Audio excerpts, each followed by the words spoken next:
राहुल गांधी के निशाने पर मोदी सरकार। कांग्रेस नेता ने कहा, जीडीपी में ऐतिहासिक गिरावट की वजह केंद्र का गब्बर सिंह टैक्स, जीएसटी से हुआ देश का आर्थिक सर्वनाश। कांग्रेस नेता राहुल गांधी ने रविवार को देश अर्थव्यवस्था को लेकर केंद्र सरकार पर हमला बोला। उन्होंने कहा कि देश की जीडीपी में ऐतिहासिक गिरावट की वजह मोदी सरकार का गब्बर सिंह टैक्स यानी जीएसटी है। अपने वीडियो सीरीज के तीसरे वीडियो में राहुल ने ट्विटर पर कहा कि एनडीए सरकार का जीएसटी सिर्फ एक टैक्स सिस्टम नहीं है, यह देश के गरीबों पर हमला है। उन्होंने कहा कि जीएसटी ने लाखों छोटे बिजनेस, लाखों नौकरियों के साथ युवाओं का भविष्य और राज्यों की आर्थिक स्थिति जैसे कई चीजों को बर्बाद कर दिया। जीएसटी का मतलब है आर्थिक सर्वनाश। बता दें कि कोरोना महामारी और लॉकडाउन की वजह से भारत की जीडीपी की विकास दर में पहली तिमाही में 23.9% की गिरावट दर्ज की गई थी।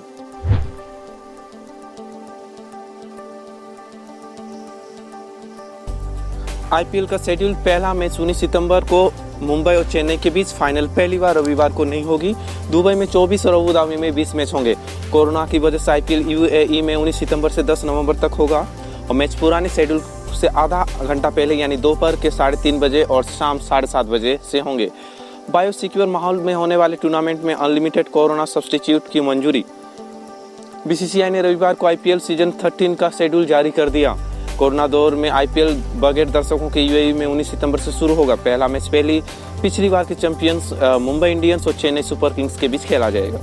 फाइनल 10 नवंबर यानी मंगलवार को होगा। शेड्यूल के हिसाब से दुबई में 24 मैच, अबू धाबी में 20 मैच और शारजाह में 12 मैच होंगे।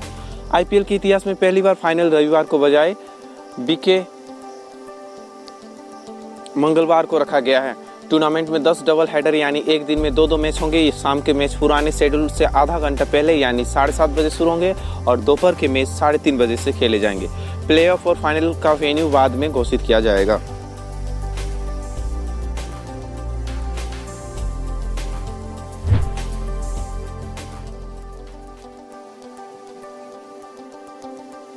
पानीपत, सुरक्षा के लिए मिला गार्ड मजदूर ने लौटाया। बोला, गनमैन शराब बीड़ी पीकर पूरी रात हथियार घुमाता रहा, इससे ही गोली लगने का डर। गढ़ सरनाई गांव में दिहाड़ी मजदूर विकास को गनमैन मिलने और गार्ड को वापस लौटाने का रोचक मामला सामने आया है। दरअसल श्रमिक को काला जेठेडी नीरज बावना गैंग के सदस्य के नाम से इंटरनेट कॉल कर 10 लाख रुपया रंगदारी और हत्या की धमकी मिली थी। इसलिए पुलिस ने मजदूर को गनमैन दे दिया। पीड़ित ने आरोप लगाते हुए सुरक्षाकर्मी वापस कर दिया कि गनमैन ने पहली ही रात उनके परिवार को सोने तक नहीं दिया। वो रात भर शराब, सिगरेट और बीड़ी पीता रहा, बार बार कार्बाइन लोड अनलोड करता रहा। एसएचओ कमलजीत का कहना है कि आरोपी की जांच की जा रही है। दिहाड़ी मजदूर के विकास ने बताया था कि 21 अगस्त को अनजान नंबर से कॉल आई थी।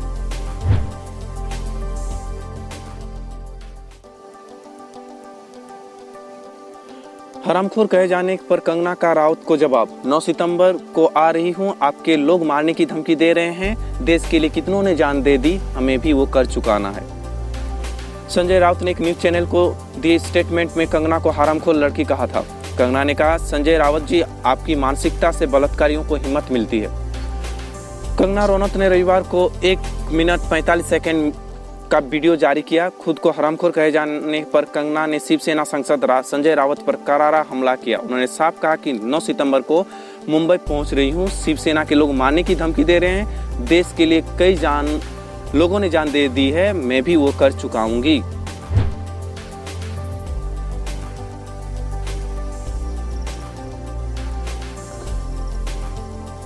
दिल्ली समेत 9 शहरों में आज से मेट्रो की शुरुआत। बिहार में लॉकडाउन खत्म। कोरोना की वजह से मार्च से बंद मेट्रो ट्रेन सर्विस आज से दिल्ली समेत 9 शहरों में शुरू हो जाएगी। हालांकि ट्रेनें केवल उन्हीं स्टेशन पर रुकेंगी जहां लोग सोशल डिस्टेंसिंग का पालन करते नजर आएंगे। इस बीच बिहार में भी लॉकडाउन खत्म हो गया है और आज से अनलॉक शुरू हो गया है।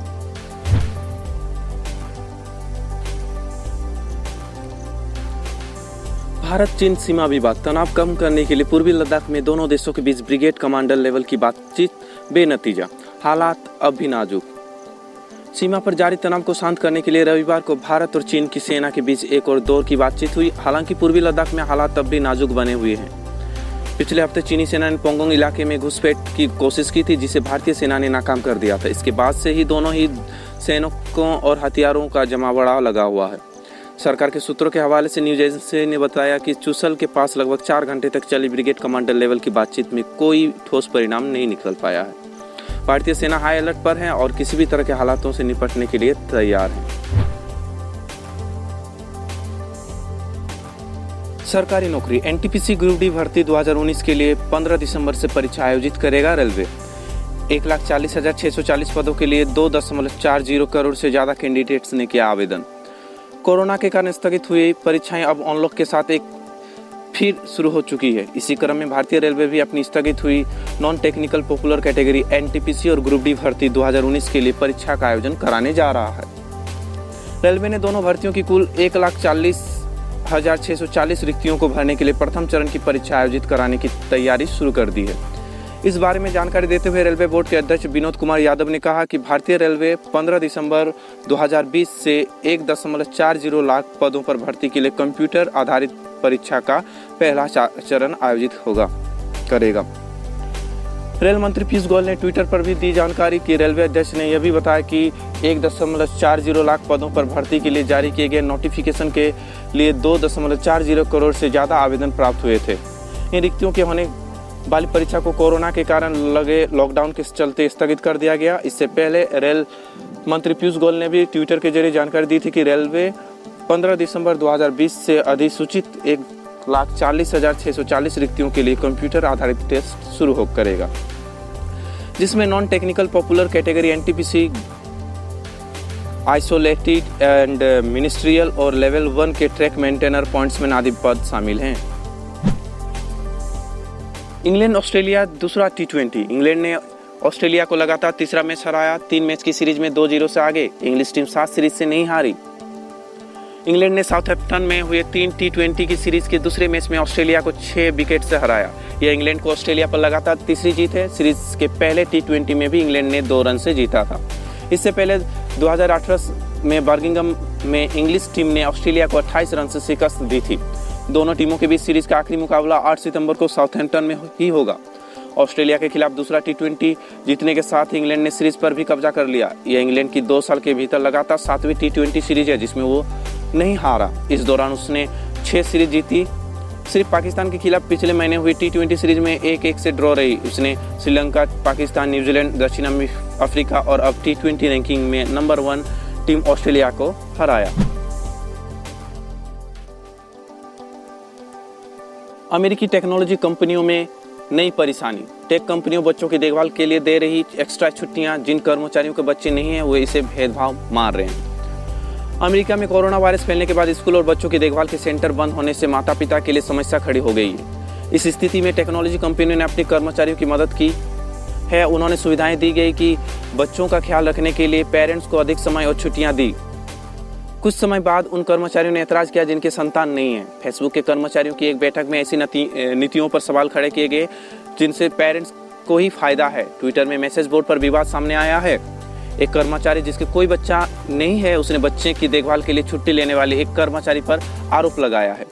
सेल्सफोर्स कंपनी में पेरेंट्स की 6 सप्ताह की संवैधानिक छुट्टी देने के अधिकांश कर्मचारी ने स्वागत किया, लेकिन एक मैनेजर ने बताया कि 2 संतानहीन कर्मचारियों ने पेरेंट्स को अधिक सुविधाएं देने की शिकायत की है। कई टेक कंपनियों के ऐसे कुछ कर्मचारी कहते हैं कि वे उपेक्षित महसूस करते हैं। दूसरी ओर पेरेंट्स का कहना है कि उनके संतानहीन सहयोगी नहीं समझते हैं कि काम और बच्चे पालने के बीच कैसे संतुलन बना सकते हैं। खासतौर से देखभाल सेंटरों के बंद होने से दिक्कत हुई, फिर उन्हें बच्चों का घर पर पढ़ाना भी पड़ता है।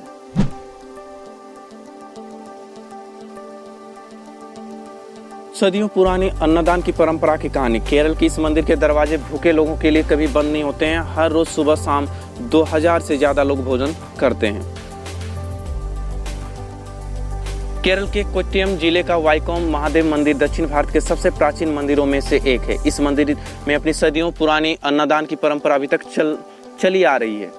यहाँ भक्त हर रोज भूखे लोगों को भोजन कराते हैं। मंदिर की रसोई में हर रोज सुबह शाम 2000 से ज्यादा लोगों के लिए भोजन तैयार किया जाता है। लोगों को भोजन कराने का सिलसिला देर शाम तक चलता है। मंदिर के मुख्य द्वार को बंद करने से पहले हाथ में मसाल थामे मंदिर के सेवादार सभी चारों गेट पर खड़े होकर आवाज लगाते हैं कि क्या कोई है जो रात के खाने के लिए भूखा है। यदि कोई व्यक्ति कहता है कि हाँ मैं भूखा हूँ तो उसे भोजन कराने के बाद ही मंदिर के गेट बंद किए जाते हैं। मंदिर के पुजारी सुरेश पोट्टी कहते हैं कि यह ऐसा मंदिर है जहां लोगों को सुबह और शाम दोनों टाइम का भोजन कराया जाता है। Subscribe to our channel for more videos and press the bell icon for latest notification.